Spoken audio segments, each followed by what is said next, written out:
भारतीय संविधान के रचयिता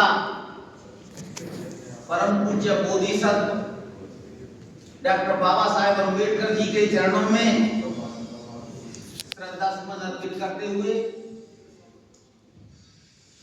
आज के इस कार्यक्रम के मुख्य अतिथि हमारे जिला जज साहब, हमारी बार के सम्मानित अध्यक्ष श्री कुलविंदर भाटी जी, सम्मानित समस्त न्यायिक अधिकारीगण,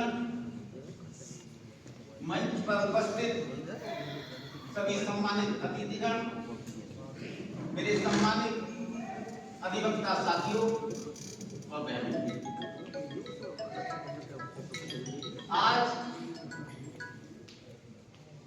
मुझे बाबा साहेब अम्बेडकर जी का 26 जनवरी 1950 को जब इस देश का संविधान लागू हुआ था तो शाम को बाबा साहब अम्बेडकर जी अपने निवास पर बैठे हुए थे। वो कथन याद आ रहा है। तो उनके जो निजी सचिव थे श्री नानक चंद्र रत्तू जी, उन्होंने देखा कि कमरे से कभी रोने की आवाज आ रही है तो कभी हंसने की आवाज आ रही है। वो परेशान हो गए और जब उन्होंने अंदर जाकर के देखा चुपचाप, तो बाबा साहब कभी हंस रहे थे तो कभी रो रहे थे। तो नानक चंद्र रत्तू जी ने पूछा, बाबा साहब ऐसी क्या बात है, आप कभी हंस रहे हैं कभी रो रहे हैं, क्या बात है? तो उन्होंने कहा, रत्तू, मैंने बेहद कठिन परिश्रम और मेहनत से शिक्षा ग्रहण करके इस देश का एक कानूनी दस्तावेज तैयार किया है। अपने इस देश को एकता अखंडता के सूत्र में पिरोने वाली किताब बना करके दी है, जिससे मेरे भारतवासी आने वाले समय में एक साथ मिलकर रह सके। इसलिए मैं हंस रहा हूं कि आज मेरा वर्षों का जो प्रयास था, जो मेरी मेहनत थी, वो सफल हो गई। इसलिए मैं हंस रहा हूं। उन्होंने कहा, और बाबा साहब रो क्यों रहे हो?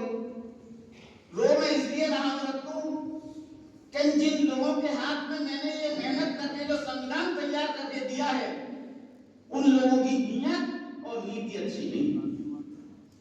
क्योंकि साथियों, आप और हम सभी जानते हैं, संविधान चाहे कितना ही अच्छा क्यों ना हो, यदि उसे लागू करने वाले की नीति और नीयत अच्छी नहीं होगी तो वो संविधान कभी भी अच्छा साबित नहीं हो सकता।